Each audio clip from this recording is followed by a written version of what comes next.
Feast your eyes upon our latest and greatest feat of engineering. We call it a mana cutter.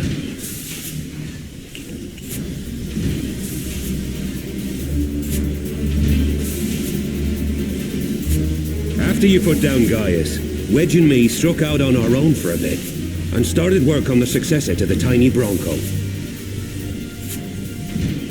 Impressive little thing, isn't she? My talent for ship design has plainly rubbed off on them.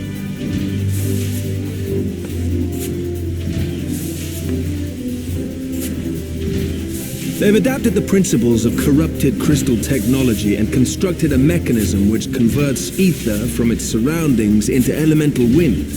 Said wind is then harnessed by the specially engineered sails, providing the craft with propulsion and lift. All in all, a most elegant solution. I'm actually a little upset that I didn't think of it myself.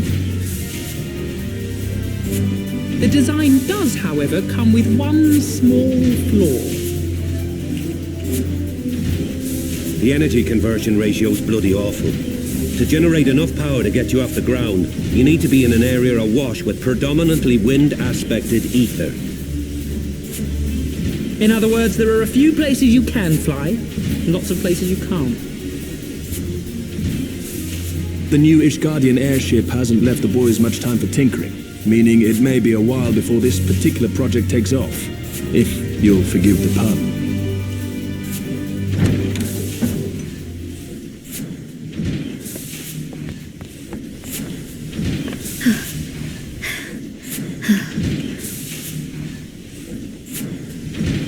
What's happened? I've been looking all over for you. There's been word from Ul'dah. It's about Her Grace the Sultana.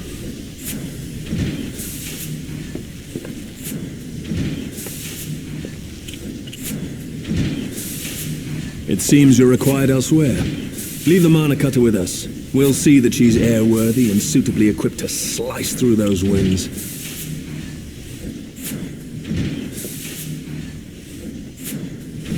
You, meanwhile, should concentrate on providing Raoban and the Sultana whatever help they need.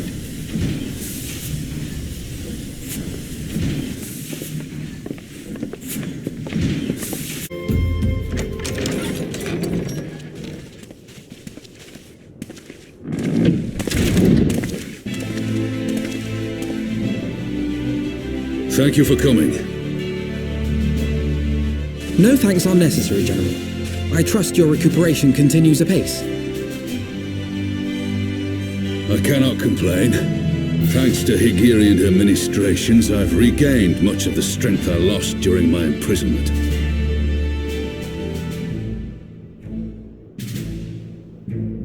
I gather you have made progress in the search for Her Grace. Aye, some good fortune at last. A few days past, Julala informed us that a sizable shipment of alchemical supplies had been delivered to the palace.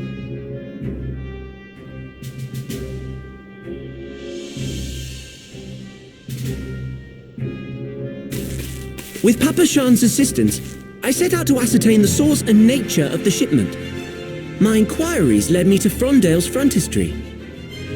There, I learned that an order had been placed for a curious substance designed to sustain patients trapped in death-like slumber.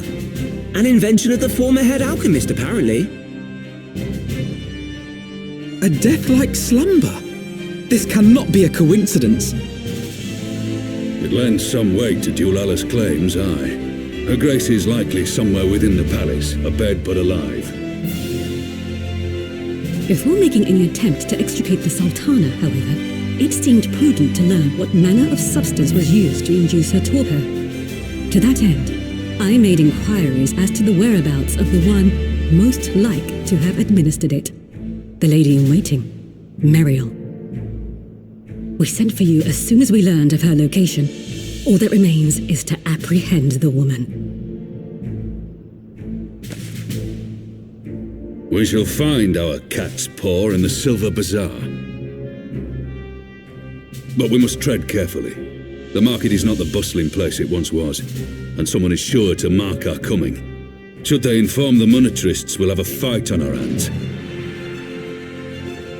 We must be prepared for the worst, and Being short an arm, I thought it wise to take another in its stead. What say you, warrior of light? Will you lend me yours? Then I pity the bastard that stands in our way. Come, my friends, for Nanamo and for Ul'dah!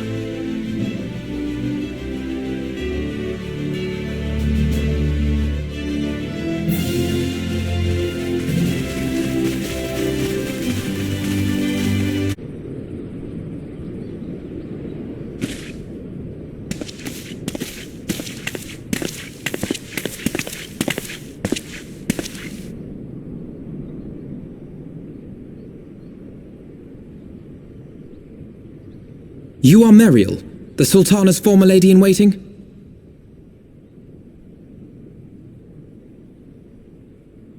I know no one of that name. Pray excuse me.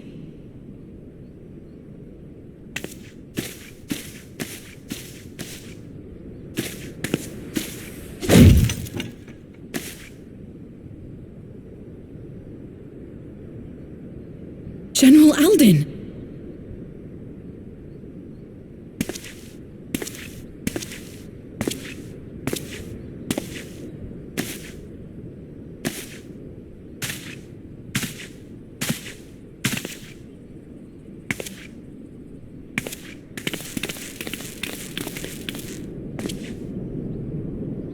We will have the truth from you, girl.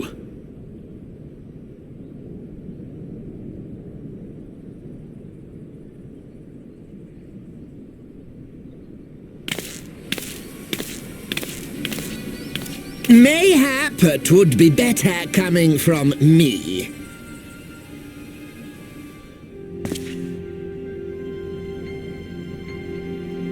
Lonorito, you best talk fast.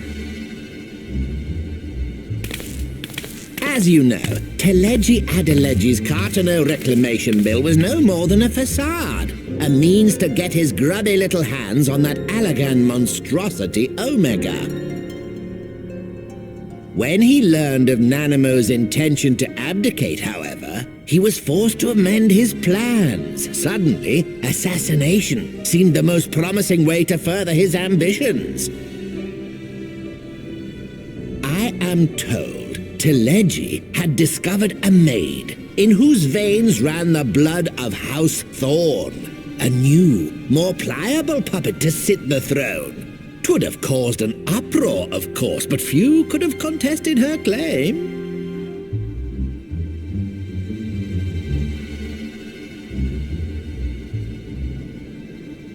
'Twas plain that Teleji's wild machinations had outgrown our ability to control them.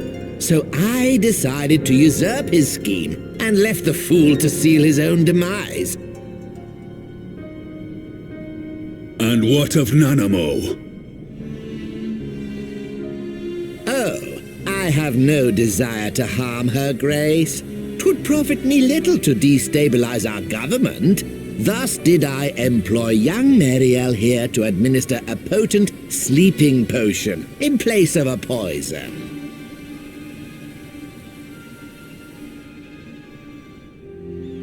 You should know, General, that your dear friend Ilberd was fully aware of my plan. I had him lie about the assassination as a means to prime your rage against Teleji. We weren't entirely sure how you would react, but things went rather better than expected.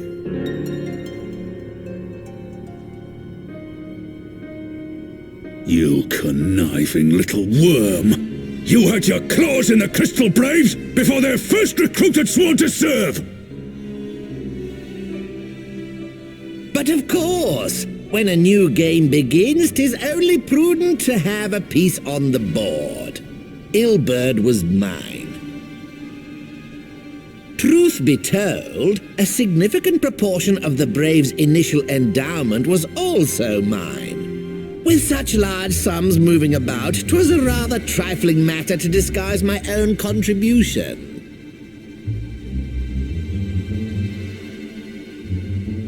Ah, Ilberd. I I secured his services with a promise to support his cause once my authority had been solidified. I swear, the man thinks of naught but prizing Alamigo from the grasp of the Empire. Unlike you, General, the poor fellow seems quite unable to forsake the land of his forefathers. Mayhap that's why he called you a traitor to your people and a disgrace to your homeland, amongst other things. What was it he always compared you to? Oh, yes, an overgrown lapdog begging for scraps at the Sultana's table. Oh, how we laughed. Alas, Ilbird's entertaining little outbursts eventually gave way to wearisome tirades, and the zealous brute became rather unruly. I had no wish to see you executed, you understand, but he would not take no for an answer. Rest assured, his employment with me has long since ended. Which brings us neatly to the present. What say you, General? Both you and the Sultana are alive. We have one corpse and one fugitive, and preparations have been made to restore your good name. Shall we cry quits and start again with a blank ledger? The hells we will! Do you honestly expect me to forgive and forget? After all you've done? You're guilty of high treason! Stay your blade, Master Alden. You yourself are not innocent. Or have you forgotten your own crime in executing Teleji Adeleji without trial? Though you acted out of loyalty to the Sultana, such deeds are in violation of both the word and spirit of the law.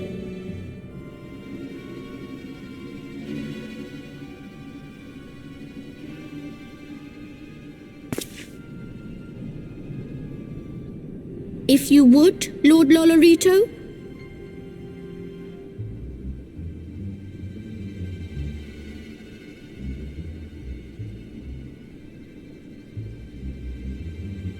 This potion will wake the Sultana from her slumber. Consider it a gesture of conciliation. You will find Her Grace resting comfortably within her private chambers. Should you doubt my word, I shall willingly accompany you to the palace as your hostage.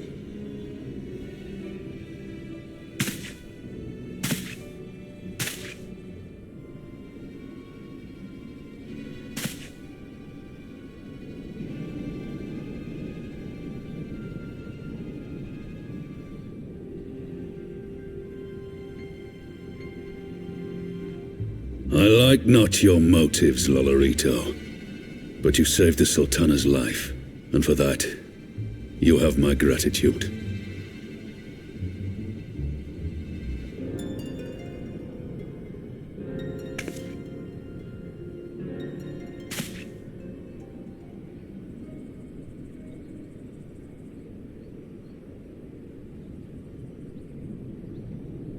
Rauban Aldin, you are hereby reinstated as General of the Immortal Flames. The citizens of Ul'dah shall once more be united under Nanamo Ul'namo, and together we shall usher in a new age of prosperity.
strongest dream.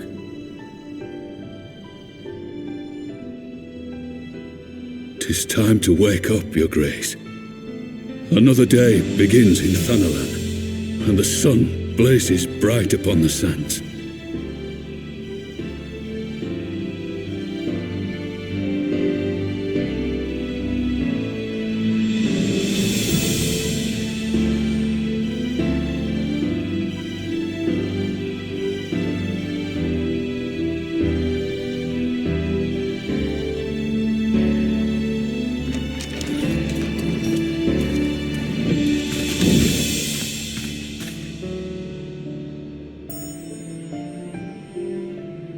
Her Grace is awoken. The palace physician assures me she is none the worse for her slumber.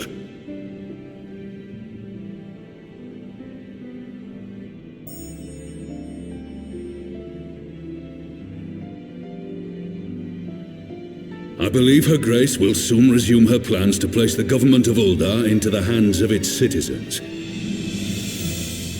Whatever path she chooses to take, I shall walk it with her. And we shall tread slowly, lest the nation be unsettled in our wake.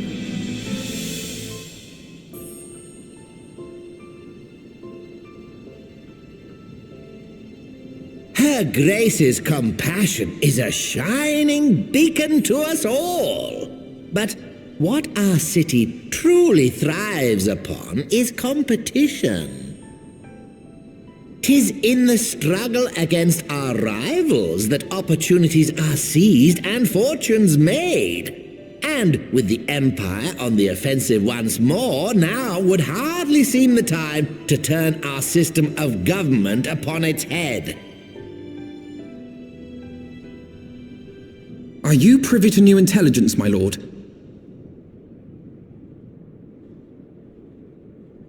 I would hardly call it new. Remind me, what was the name of that enormous Imperial warship which met its end in Mordona? Wait, I have it. The Agrius, yes, well. 'Twould appear that the Garleans have been hard at work on another such vessel. How close are they to completing this ship? Is it operational? Its maiden flight was a success, I hear.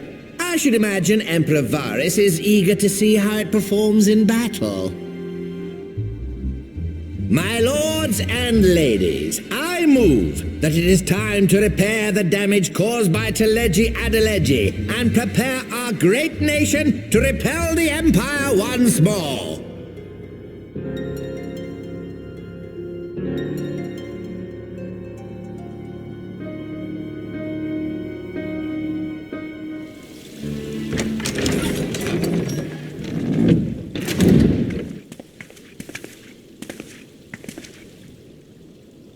"'Tis well that the Sultana has awoken. The Syndicate yet needs to put its house in order, but 'twould seem the worst of the confusion has passed. Ul'dah has taken control of its future, and I must do the same.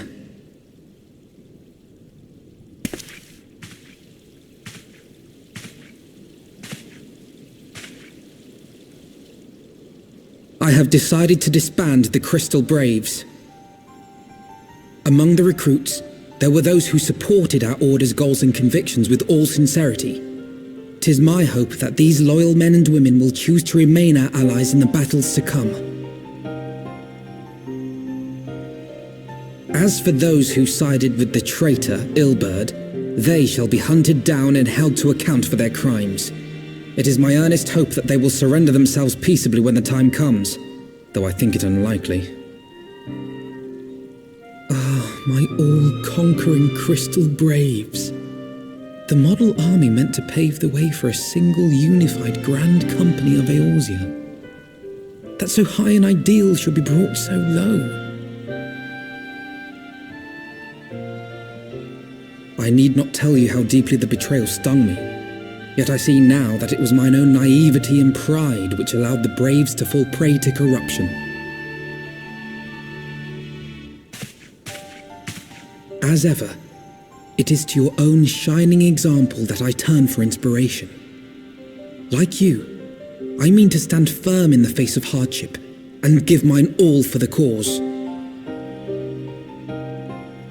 Let us resume the search for our missing comrades, that we might come together to shine the light of dawn across the realm once more.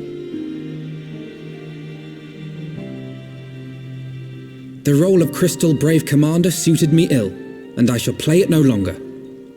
Henceforth, I shall be no more or less than Alphino, proud member of the Scions.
All stands ready, Lord Commander. The moment has come then.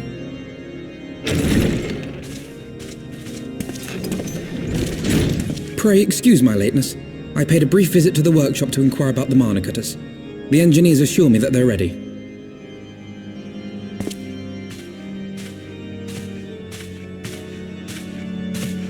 The Aery is now but a short flight away. Yet what a long and winding path we took to reach this point. Were it not for Master Alphino's proposal, we never would have attempted to parley with the dragons. Though our negotiations yielded little, Our expedition with Lady Isar taught us much.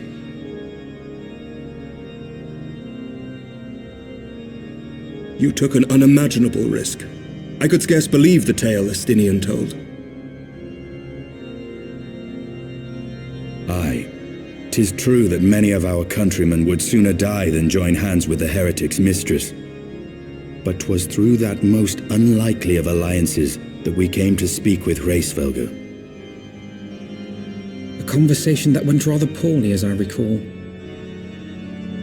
In this instance, the journey was more important than the destination.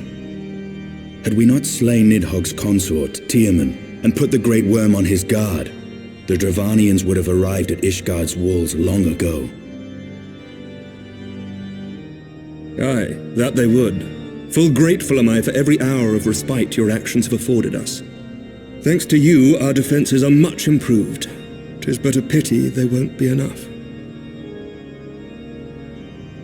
Thus you believe an assault upon the Aery represents the city's best chance of survival.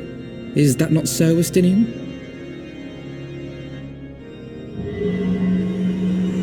I am under no illusions. Nidhogg's might is legendary. But with his eye in my possession, I can stifle his strength at the source. Victory will be hard won, even so. And I shall be glad indeed to have the Warrior of Light at my side. You shall have my blade as well. There are more of these mana cutters to be had, yes? Lord Commander, no! How can I, a proud knight of Ishgard, stand by and do naught while an outsider risks life and limb for our homeland? I swore an oath to protect this city. Pray leave the slaying of dragons to dragoons, Sir Knight. Your duty to command the city's defense is no less vital. Should we fail, and Nidhogg slip through our grasp, who then will hold the walls against him? Will you leave Ishgard in the hands of the Holy Sea's zealots? There are others.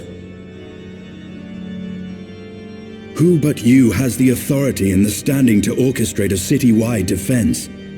I do not, and neither does the Warrior of Light. That is why it is our place to fight, and yours to remain here, Lord Commander. What? You too, Master Alphino? By the Fury! You have shown some promise, but this adversary is far beyond your skills.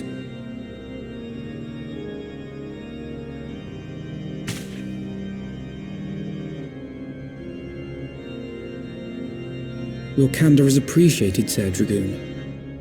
I shall remain then and cheer you from afar. Well, my friend, 'twould seem I have discouraged the last of the volunteers, and claimed the task as ours alone. But if any alive can best this worm, 'tis surely we too.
Gifted my people 1,000 years of suffering. Now I gift you an eternity in darkness.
They are ours, Lord Eldrath. The eyes of Nidhogg.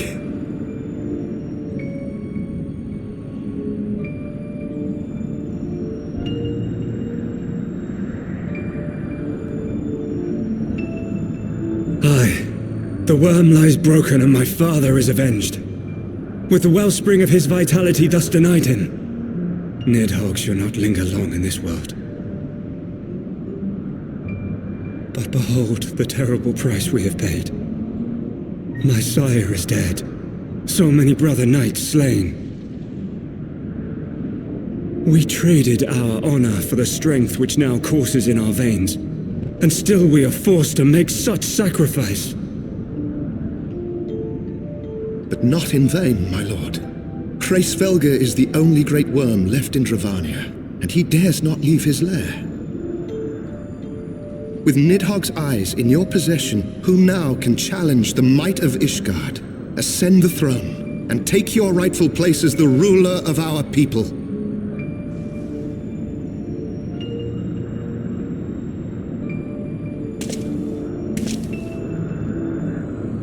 Nay, my friend. I must forsake the mantle of king. Though Nidhogg be defeated, his wormling horde yet darkens the skies with wings beyond counting.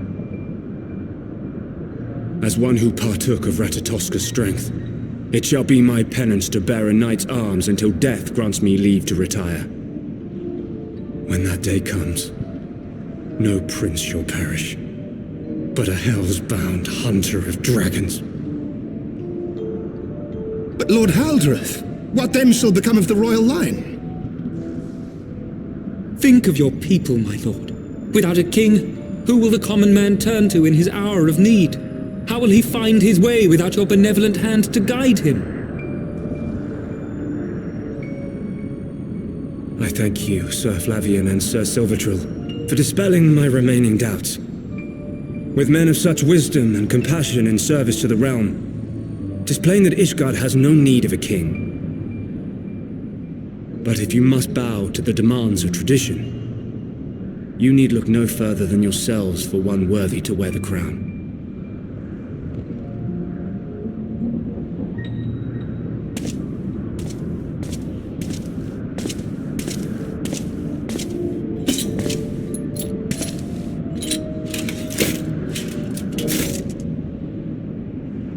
Fare thee well, my brother knights, my loyal friends.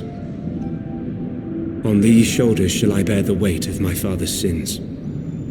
With this lance shall I repay the debt accrued through our misdeeds.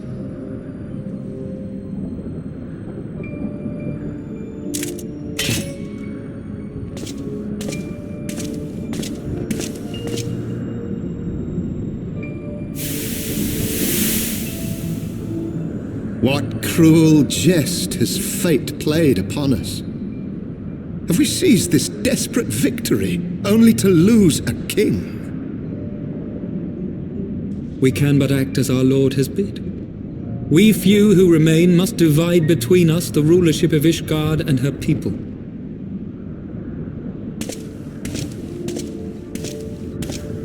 Not I. My oath was to Lord Ul'dah and he alone. If he is not to be king, then I would hang up my shield as well. Will you abandon us too, sir?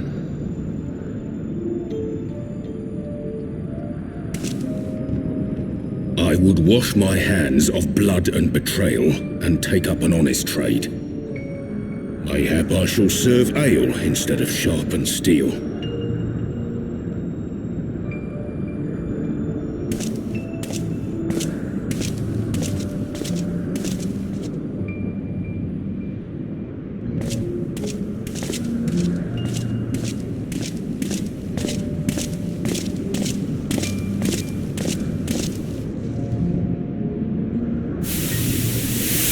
We four, then.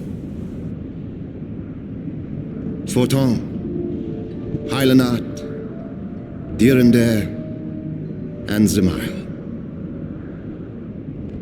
But 4 houses to rule all of Ishgard. And what of the throne? We keep it empty. Until the day a king rises once more. We must assume the role of stewards. We shall shape our nation anew with a history of our own making, and let the truth of this dark day die here, upon the battlefield.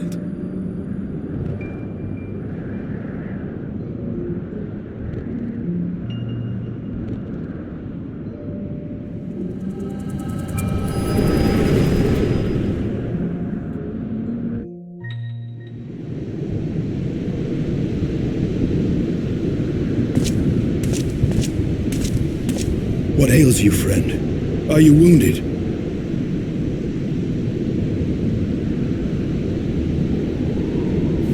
You have borne witness to history, to the culmination of the first battle with Nidhogg. The legend of Ishgard's founding tells that our ancestors were led to the land of Kurthus by the valiant King Thordan. In the midst of their journey, they came to a wide chasm, where they were set upon by a great worm, Nidhogg. A furious battle then ensued, with Thordan leading the van. Though the brave king was slain defending his people, his son, Ul'dah, the first Azure Dragoon, fought on undaunted.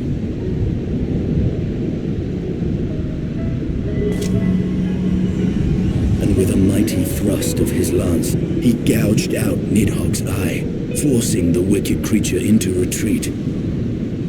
Thus did this eldritch orb become a sacred treasure of Ishgard, lending its power to every knight deemed worthy to bear the title of Azure Dragoon.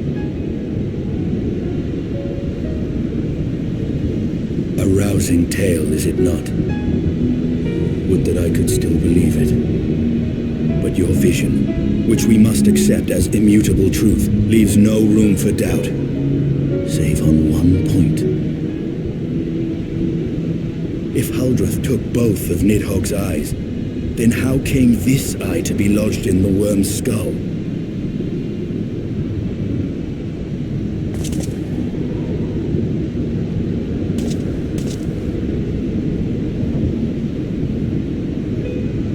Beneath every answer we unearth, another question lies buried.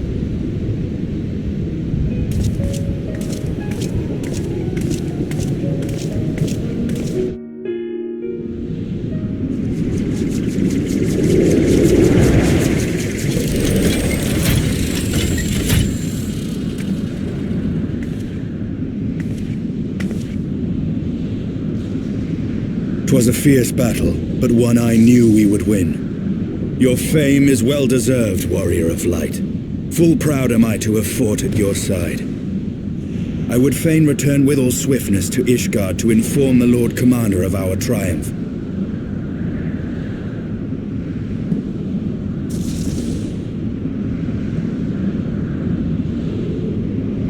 But we must first have words with Hraesvelgr. There are parts of this tale that the worm has kept from us, and I would know wherefore.